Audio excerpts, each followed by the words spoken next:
Visiting the National Assembly, President Park Geun-hye withdraws her nomination for Prime Minister, pledging to let Parliament pick as she looks to resolve the power abuse scandal. A key suspect in the ongoing probe into the political scandal is being questioned by prosecutors after arriving back in Korea. This as the prosecution widens its investigation by raiding the country's biggest conglomerate, Samsung.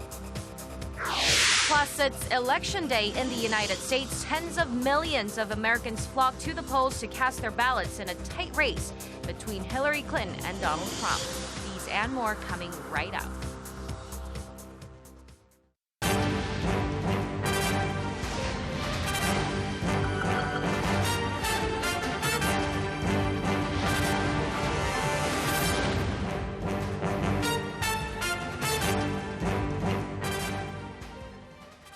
Hello, it's Wednesday, November 9th here in Seoul. Welcome to our newscast. I'm Hwang Ji-hye. We start with the latest on the abuse of power scandal gripping the nation, making a fresh bid to calm the public uproar and get state affairs running. President Park Geun-hye says she will give the National Assembly the option of proposing its own candidate for the post of Prime Minister. It remains to be seen whether the move will quell the simmering anger over the scandal sparked by her longtime friend, Choi Soon-sil. Song Ji-sun has our top story. President Park Geun-hye has accommodated an opposition party demand to withdraw her nomination of a new prime minister. In a 13-minute meeting with National Assembly Speaker Chung Se-kyun on Tuesday, President Park offered to give governing authority to a new nominee recommended by Parliament.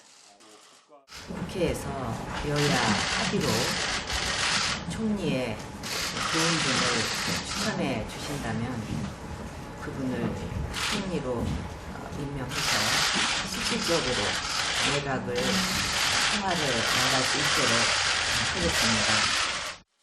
President Park also called on lawmakers to help the government tackle the economic challenges confronting the nation, pledging that the new prime minister will be guaranteed full authority over domestic affairs. The Assembly Speaker said in response that lawmakers would work together in a bipartisan manner to find a qualified person to fill the position. Both acknowledged the gravity of current crisis surrounding the president. The president's crisis is a crisis of state affairs and of nation, and thus leads to greater public woes. Our top priority is reassuring the people. The presidential office said it will try to arrange a meeting between the president and the political party leaders. It said all the details of the new prime minister's authority and setting up a new cabinet will be decided through talks with the parliament. Song Ji-sun, Arirang News.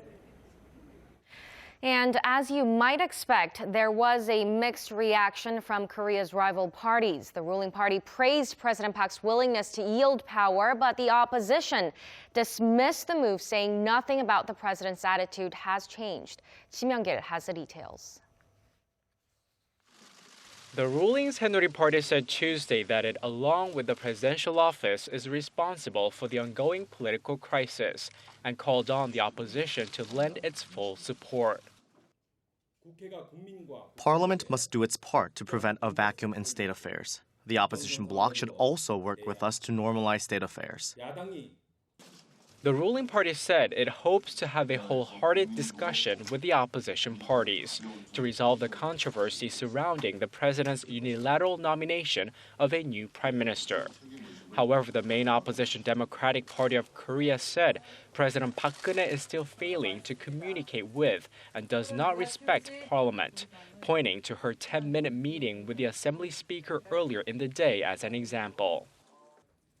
The president should have listened to Parliament's suggestions first, including public sentiment.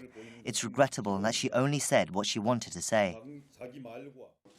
The minor opposition People's Party said the president must pledge to give the prime minister more authority over the cabinet. The president must take responsibility and work with the people. She should withdraw from the ruling party and say what her stance is on the prime minister's authority. The opposition parties are currently thinking about who to recommend for the prime minister post. The person will need to lead a neutral cabinet composed of both ruling and opposition party officials. Kim Young-gil, Arirang News. And the leaderships of the main and minor opposition parties will meet this morning to discuss ways to resolve the scandal that has crippled state affairs. They're expected to try and unify their stance over President Park's proposal to give the Prime Minister the authority of de facto governor of state affairs. They're also expected to urge the president once again a withdrawal from the ruling party. We will bring you more in our later newscast. And turning to the latest on the ongoing probe into this unprecedented abuse of power scandal, state prosecutors on Tuesday arrested music video director Cha Eun-taek, who has close ties with Choi Soon-sil. He was detained upon his arrival at Incheon International Airport last night. Cha had been staying in China since the scandal broke. He's currently being questioned at Seoul's Supreme Prosecutor's Office over allegations he meddled in lucrative state-led cultural projects. Speaking to reporters at the airport, Cha said he was sorry for causing such a stir and vowed to reveal everything during the prosecutor's investigation. He also admitted to knowing former key presidential secretary An Jong-bum, but denied to answer questions over his ties to Choi Soon-sil. And the probe have led prosecutors to Samsung Electronics as well. On Tuesday, they raided the offices of the nation's biggest conglomerate. Kim Hae-sung reports. Prosecutors raided the Seoul headquarters of Samsung Electronics Tuesday as part of their probe into the Choi Soon-sil scandal. It's alleged Samsung may have given more than $3 million in 2015 to a German company, Wit Exports, owned by Choi and her daughter. Prosecutors say Choi used a third of the money to buy a horse for her daughter Chung Yu-ra, who was previously a member of the South Korean national equestrian team. Choi Soon-sil has been charged with the abuse of power and fraud by using her close ties with President Park to force Korean conglomerates to donate money to two foundations, Miru and K-Sports.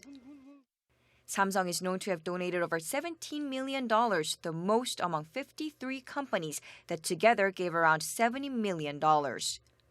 To corroborate claims that Choi Soon-sil and former presidential secretary An Jong-bum pressured big companies to donate money, prosecutors have already questioned executives from Samsung, SK Group, and Lotte Group over the past several days. Tuesday afternoon, state prosecutors also questioned an executive from Hyundai Motor, only identified by his surname Park, to find out how the company went about donating $11 million to Miru and K-Sports. Prosecutors look set to get to the bottom of the conglomerate's involvement in this unprecedented scandal, announcing that they will conduct a thorough investigation into all the firms related to the two controversial sports foundations. Kim Hae-sung, Arirang News. In a matter of hours from now, we should have a clear idea of who will be the next president of the United States, Donald Trump or Hillary Clinton. Polling stations are still open across the country and turnout looks to be high. With the latest, we have our Kim Mo-gyun on the line. Mo-gyun, we hear that both the leading candidates have already voted. Yes, Ji-hye. Hillary Clinton and Donald Trump have cast their ballots at separate polling stations in New York City. Clinton was greeted by flashing cameras at a school in Chappaqua, where she voted with her husband, former President Bill Clinton. Let's take a look at what she had to say as she left. It is the most humbling feeling, Dan, because, I know how much responsibility goes with this, and so many people are counting on the outcome of this election, what it means for our country, and I'll do the very best I can if I'm fortunate enough to win today. Hours later, Trump arrived at his designated polling site in an elementary school in Manhattan. He looked confident, saying he felt great and wanted to win. I'm not nervous. I'm very excited. It's a great opportunity. There's tremendous enthusiasm from everybody. You see it all over the country, all over the world. It's been a great feeling. Well, we want to win. We do want to win. So with voting still ongoing, do we know any early results at all? Well, some eastern villages and small towns have already declared their winners because they were permitted to open their polls at midnight and close them after all registered voters had cast their ballots. Voters in Dissville Notch, a tiny village in New Hampshire, voted in favor of Clinton, who garnered 4 votes to Trump's 2. In Millsfield, a small town in the same state, Trump got 16 votes to Clinton's 4. On the Pacific island of Guam, Clinton took nearly 72% of the territory's votes, while Trump took 24%. Although all voters here are American citizens, their votes in the presidential race do not count because Guam has no representation in the Electoral College. So, Mo-kyun, when will we be able to know about the results? The final results should become much clearer from around 10 to 11 a.m. Korea time, so it's around 4 to 5 hours from now. State projections will be available after polling ends at around 8 p.m. local time in most states. Back to you, Ji-hye.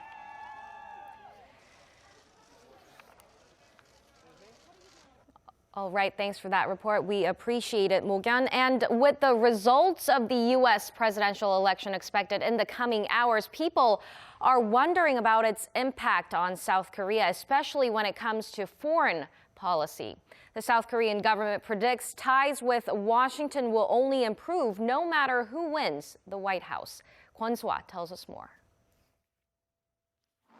The South Korean government says that relations between Seoul and Washington will not suffer a disruption, no matter who becomes the next president of the United States.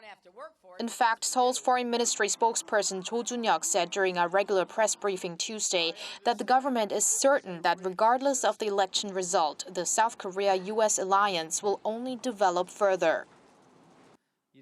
For the bilateral relationship to move forward, the government will work in close cooperation with the incoming administration for the swift establishment of relations with no setbacks, and will do all we can to continue existing policies. According to the spokesman, the government will push ahead with measures to work with the new U.S. administration through a network it has been building with the campaigns of both Democratic Party Hillary Clinton and Republican Party Donald Trump.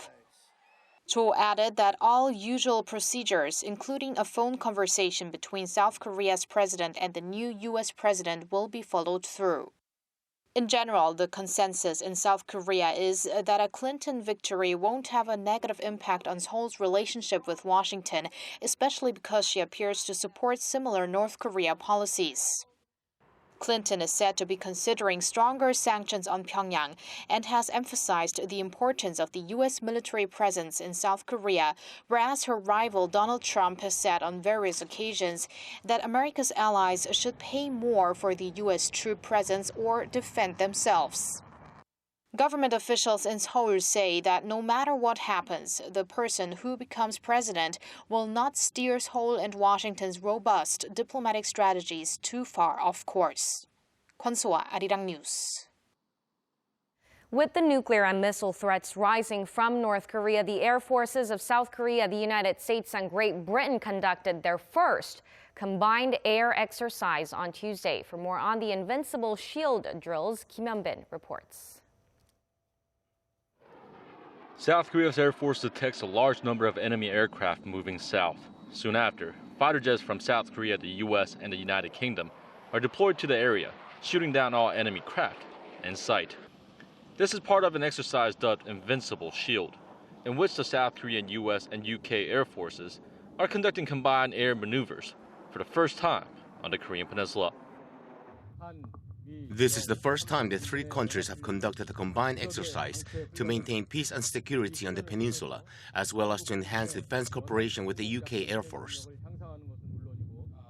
Speaking to reporters, a U.S. Air Force commander condemned Pyongyang's provocations and stressed that the allies will counter any type of threat from the north. North Korea's provocative actions and threats to regional stability will not be tolerated. Our ironclad bond with Iraq will not be shaken and will grow stronger every day. 7th Air Force is ready to fight tonight, and if called upon, we will defeat the enemy. The Royal Air Force has deployed 4 Eurofighter Typhoon fighter jets, a Voyager tanker aircraft, along with 200 military personnel. The U.S. has deployed its F-16s, while the South Korean Air Force deployed F-15K and KF-16s for the exercise, which runs through Thursday. The three allies have vowed to further enhance their cooperation to better secure the peninsula and the region. Kim Hyun-bin, Arirang News, Busan. Meanwhile, South Korea and Japan are inching closer to forging a bilateral military intelligence sharing pact aimed at better countering North Korea's nuclear threats. They will hold their second round of working-level talks on the matter in Seoul on Wednesday to discuss signing the General Security of Military Information Agreement. They came close to inking the pact 4 years ago, but the final signing was aborted due to negative public sentiment in South Korea. However, the two sides announced they were reopening talks late last month. The first meeting was held in Tokyo in early November. The pact will enable the two to formulate a more effective response to North Korea's growing threats.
And that wraps it up for now. Thank you for watching. I'm Hwang Jie, and I'll be back in less than 2 hours for more news updates. So do stay tuned for that, and goodbye for now.